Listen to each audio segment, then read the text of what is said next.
नमस्कार, मैं हूं आपके साथ अंकिता पाल। बुलेटिन की शुरुआत करते हैं। नागौर की खेपसर विधानसभा सीट पर उपचुनाव के लिए बीजेपी से रेवंत राम डांगा तो कोई हमारी सुनवाई हो, उनको आज भी बरगला रहे हैं। तो कोई हमारी सुनवाई हो, उनको आज भी बरगला रहे हैं। भाषण में क्या बोले कि 13 तक तो वोट पड़ेंगे, दबके रहो थोड़े से, 15 तारीख को कलेक्टर की और एसपी की कुर्सी में वापस अपन ही बैठेंगे। भाई कैसे बैठोगे? राज तो इनका है। खेपसर की एक सीट से राज थोड़ी पलट जाएगा। सत्ता पलट रही है क्या? सत्ता तो बनी हुई है और राज यही रहेगा 4.25 साल तक का। हम अपने को यहीं से निकाल लें और एक और आरोप लगाएंगे कि हमारे रेवत डांगा जी को जातिवाद के रूप में बांटना चाहेंगे। रेवत डांगा जी का मैं कहना चाहूंगी, किसान वर्ग के हैं, अपने समाज से आते हैं। किसी को 36 कौम का हमें सहयोग चाहिए जीतने के लिए, और अगर किसी के कोई बड़ा तो भाई उनके बट निकालने मत पहुंच जाना। लाई बड़ा आदमी है, 2 चुनाव लड़ने के, दूसरे चुनाव लड़ रहे, खर्चा भी होता है पहले चुनाव में। चुनाव लड़े, हार गए, बहुत थोड़े कम वोटों से हार गए, नींद 2-2 घंटे लेकर के निकाला, इन्होंने काम चलाया है। तो भाई अब की बार अगर कोई गिले शिकवे छोटे बड़े हो तो मैं कहूंगी कि हाथ जोड़ करके निवेदन है। मैं अपनी तरफ से सिर्फ इतना ही कहना चाहती हूँ कि मैं तो भाई रेवत डांगा जी का नहीं मानती, मैं तो ये मानती हूँ ये मेरा ही चुनाव है। ज्योति मिर्धा यही सोच करके चुनाव लड़ेगी कि वही रेवत डांगा है, और हर एक संभव प्रयास करेंगे कि सब लोग साथ मिलकर के, हमारे नेता साथ मिलकर के, हमारी जनता साथ मिलकर के रेवत डांगा जी को एक जोरदार यहां से जीत दिला करके भेजे, जब तो बात भी बने। और मुख्यमंत्री जी भी, मैं आपका भी धन्यवाद करना चाहूंगी। मेरे नामांकन में आप आए थे। हमारे पूरे राजस्थान की एक सबसे ज्वलंत समस्या थी जो आपने किसी ने सामने नहीं रखी थी। मैंने बोला भाटों की ट्रॉलियों से परेशान हो रहे हैं, आपने इशारे में बोला और आज तक कोई परेशान नहीं हो रहा। ये राज के पड़के होते हैं, ये राज की ताकत होती है। आज अगर हम कहें, आज हम बोले कि हमारे किसान भाइयों के जो मुआवजा मिलवाना है वो, उसके लिए मैं मुख्यमंत्री जी से निवेदन करूंगी कि आप प्रयास करें कि वो जल्दी मिले। यही वो नेताजी है जिन्होंने रेवत डांगा जी दुखी हो गए थे, पंचायत समिति के प्रधान थे, इनकी पार्टी के नेता थे, और अपने सरपंचों का, बड़े नेताओं को क्या क्या पेमेंट रुकवाया था। कुछ पेमेंट अभी भी बाकी है। मैं मुख्यमंत्री जी से निवेदन करूंगी कि उन सरपंचों का इन पंचायत समितियों के अंदर 2-2 साल से पेमेंट अटके हुए, उसको भी करवाने का प्रयास करें। जब भारतीय जनता पार्टी की सरकार राजस्थान में ही आपने 220 GSS, एक कॉलेज राजस्थान में 25,000 की आबादी ने मात्र कोई कॉलेज में, तो आप बताए तो राजस्थान में मायने भारतीय जनता पार्टी जो जगह जगह GSS बढ़िया, जगह जगह ट्यूबवेल बढ़िया, जगह जगह CHC खुली। आपने विकास में मायने कोई कमी नहीं रही। और अबार लाल बजट में मायने माननीय मुख्यमंत्री जी आपने खेपसर मायने जिला अस्पताल दियो, और आपने वादो करूं कि कोई भी राजस्थान में सब जिला अस्पताल हूं, सब सर्वश्रेष्ठ पहला तो खेपसर जिला अस्पताल वाला। कितनी मोटी सौगात है। एक चीज और बताऊं आपने, फड़ौदी जो एक्सप्रेसवे बन रही है, 4 लेन जो बनेला, मेगा हाईवे भी मोटो हुए, वो फड़ौदी जो जयपुर जावेला, आपने खेपसर विधानसभा ने चीरती भी जावेला, आप 2.5 घंटा रे मायने आप जयपुर पहुंच जाओला। आप पेट को पानी नहीं लेला, हाईवे बनेला और ये काम जल्दी शुरू होने वाला है। अब आज मुख्यमंत्री जी बहुत बड़ी सौगात दी है।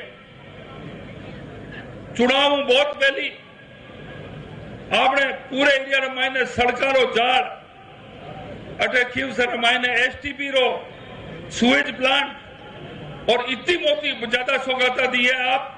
CHC, PHC, sub centre, GSS, कोई कमी नहीं छोड़ी। और मैं मारो जी को है मुख्यमंत्री जी, मेरा जो राजनीतिक जो जन्म था वो इसी विधानसभा से, खेपसर से मैं विधायक बना और पहली बारी मंत्री बना, इस जनता की वजह से। और हमारे माथे एक बहुत मोटी जिम्मेवारी है।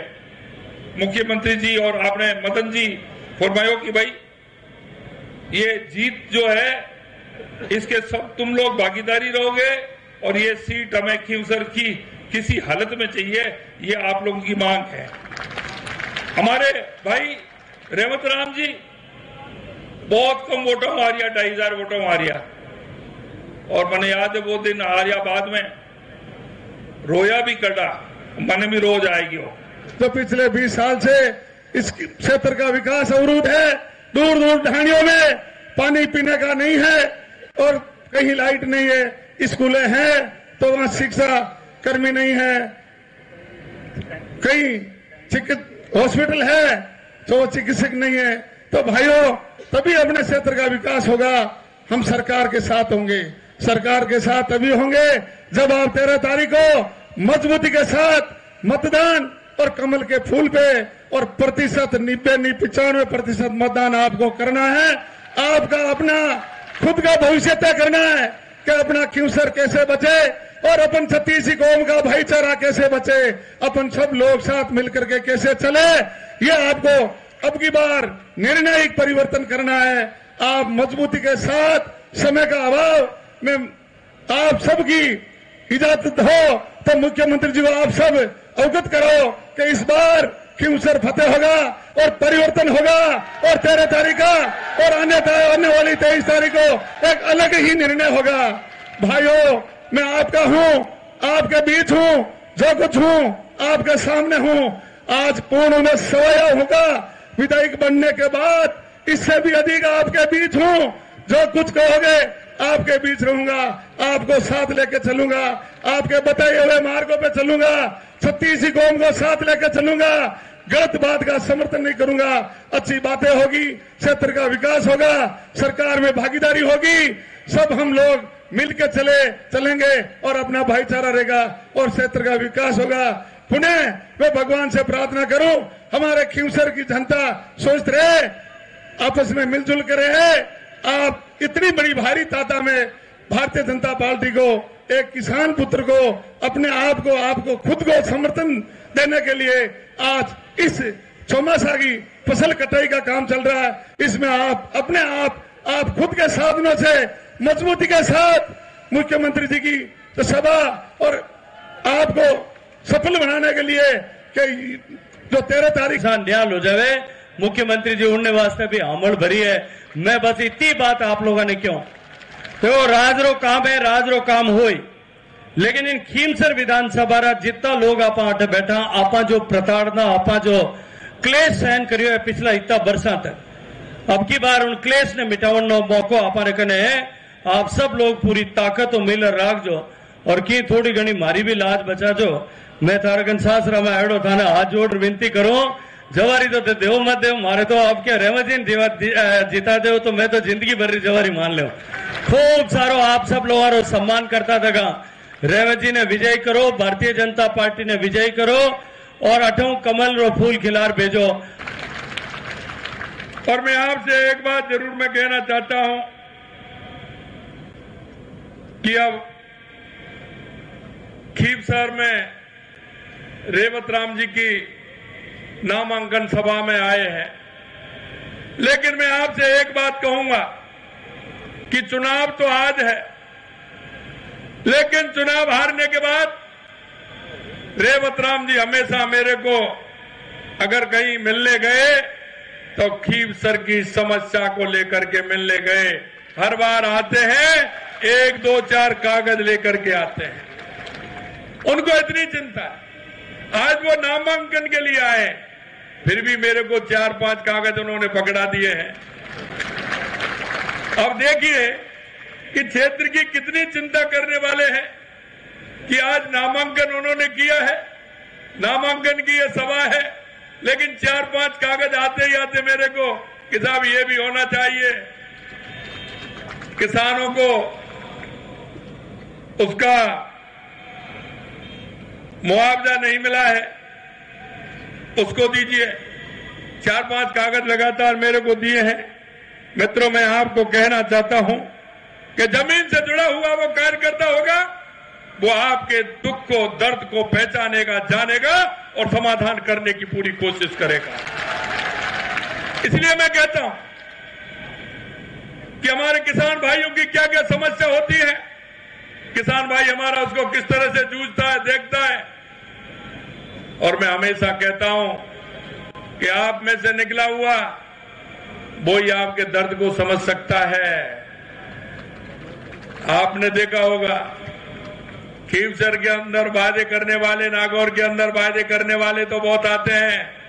मैं आपसे कहना चाहता हूं, हमारी भारतीय जनता पार्टी जब चुनाव आए थे तो भारतीय जनता पार्टी ने संकल्प पत्र दिया था चुनाव से पहले, और कांग्रेस हमेशा घोषणा पत्र देती है। अरे आप पढ़े लिखे हो, मेरे युवा साथी मेरे सामने बैठे हैं, अरे इनके 2 साल के 3 बार के 4 बार के जरा घोषणा पत्र निकाल करके तो देखिए कि इन्होंने कितना काम पूरा किया है। और हम आपसे कहना चाहते हैं कि हमने जो संकल्प पत्र में वायदा किया था वो वायदा 5 साल के लिए था, लेकिन 10 महीने के अंदर हमने 50% पूरा किया है, 50% संकल्प पत्र पूरा किया है। ये ऐसे लोग हैं, कभी इस पाले में तो कभी उस पाले में। अब खुद का पाला पता नहीं है तो आपका पाला बता सकते हैं क्या? आपका काम कर सकते हैं क्या? अरे जरा सोचिए। मैं आपसे यही कहना चाहता हूं कि स्थायी रूप से, क्योंकि हमारे देश के यशस्वी प्रधानमंत्री नरेंद्र मोदी जी जो कहते हैं वो करते हैं और करते हैं वो कहते हैं।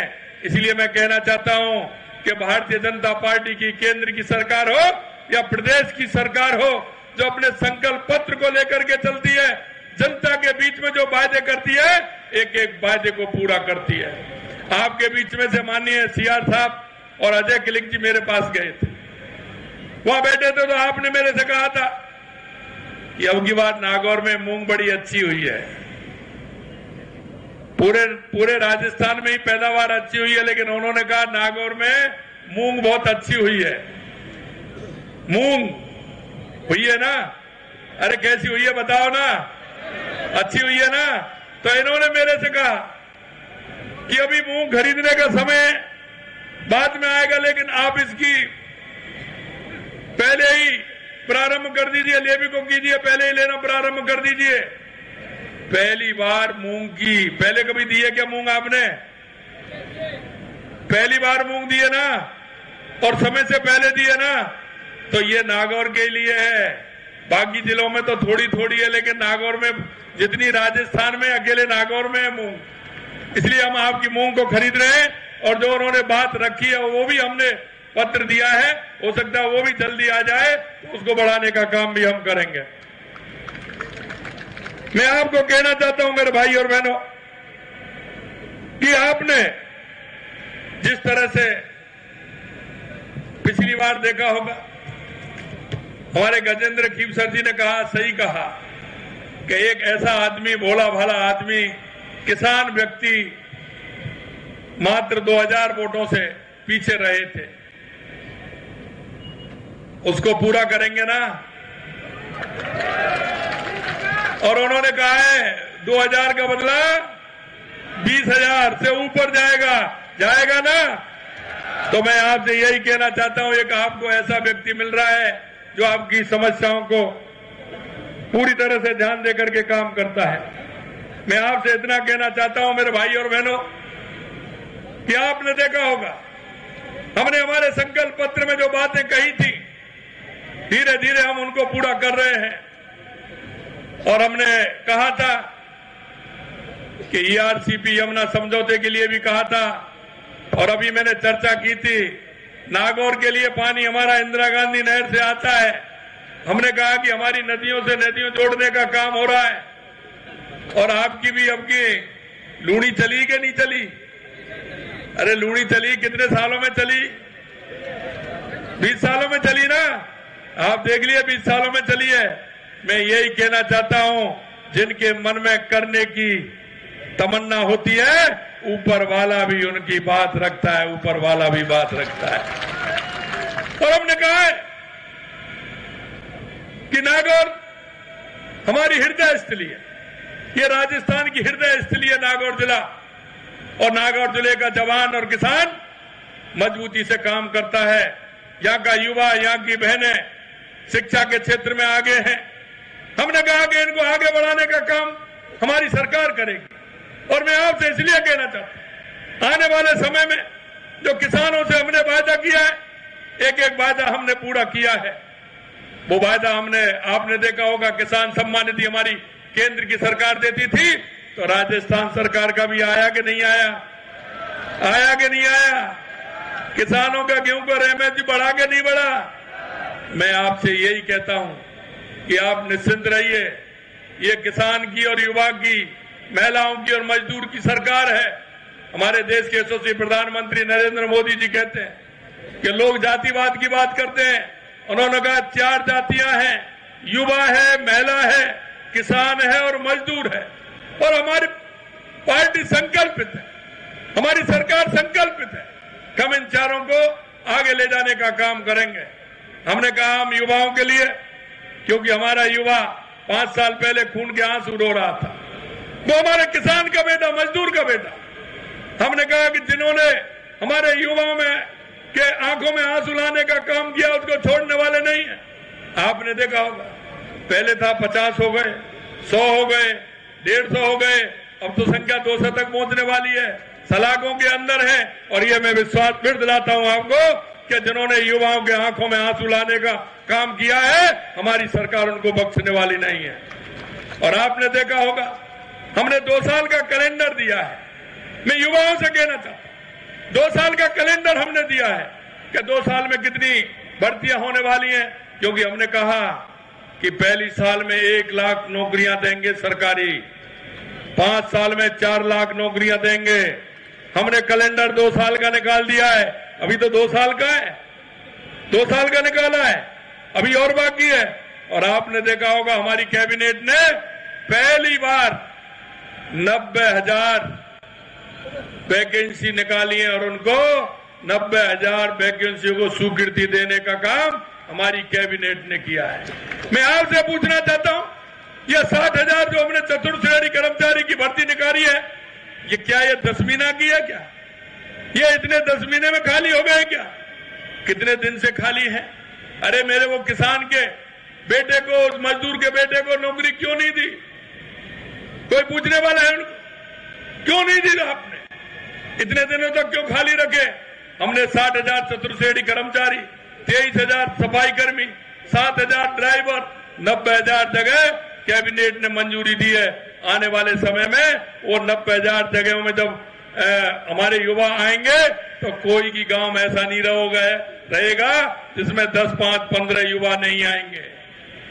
मैं इसलिए कहना चाहता हूं, ये किसान के दर्द को, किसान के युवा को दर्द को समझने वाले नहीं है। कांग्रेस ने कभी नहीं समझा।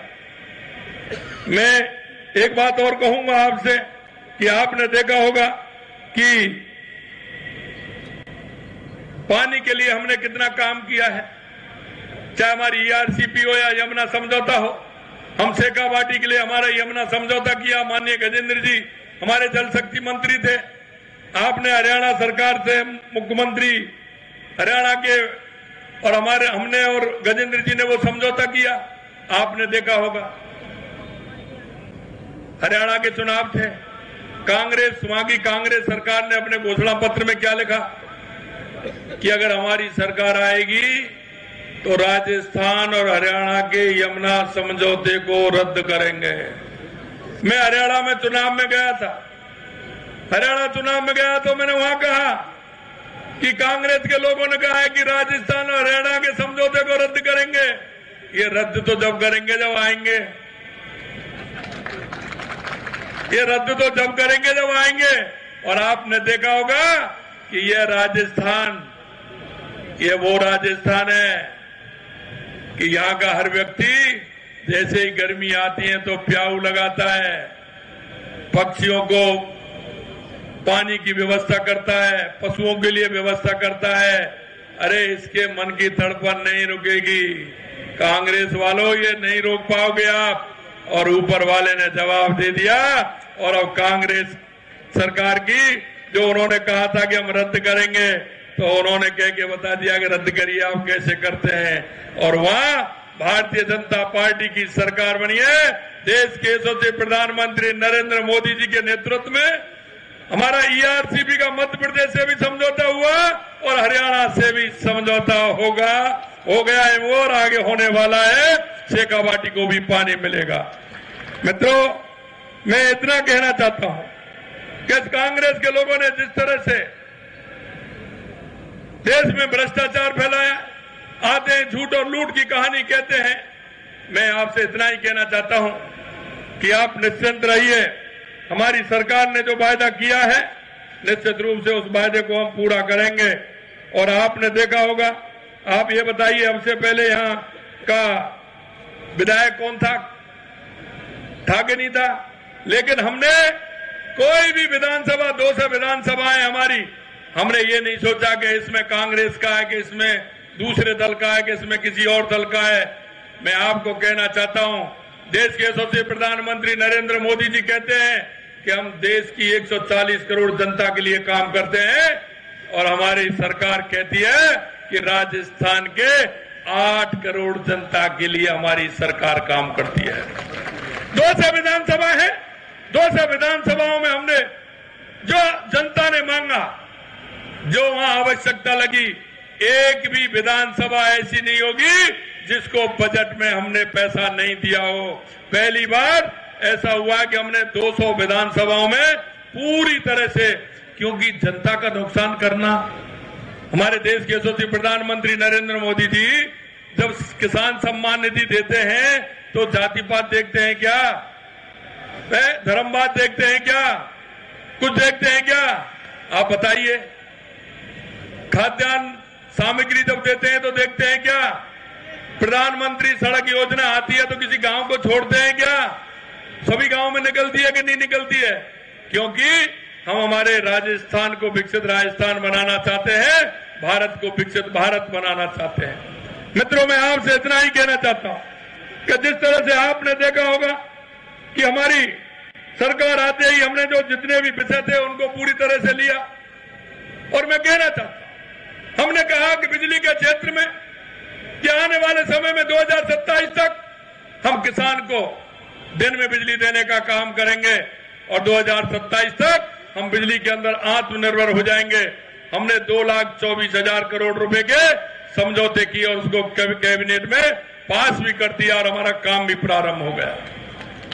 हर क्षेत्र में आप देखेंगे, युवाओं के क्षेत्र में हमने काम किया, महिलाओं के क्षेत्र में हमने काम किया, किसानों के क्षेत्र में काम किया, पानी के क्षेत्र में काम किया, बिजली के क्षेत्र में काम किया, और आने वाले समय में मैं आपसे इतना ही कहना चाहता हूं, क्योंकि 9, 10, 11 को राइजिंग राजस्थान भी हो रहा है, और उस राइजिंग राजस्थान में अब तक लगभग 18 लाख करोड़ रुपए के MOU हमारे हुए हैं।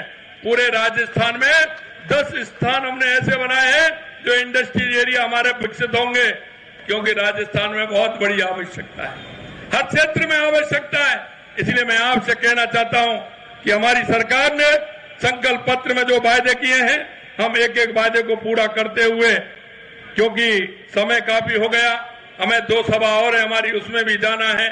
मैं आपसे इतना ही कहना चाहता हूं कि संकल्प पत्र में जो एक एक वायदे किए हैं, हम एक एक वायदे को पूरा करेंगे।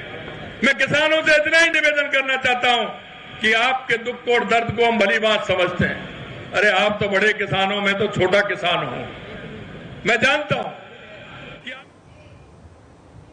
आप सीएम भजनलाल शर्मा को सुन रहे थे, जिन्होंने नामांकन सभा को संबोधित किया और जीत का वादा भी किया है। फिलहाल इस बुलेटिन में इतना ही। नमस्कार।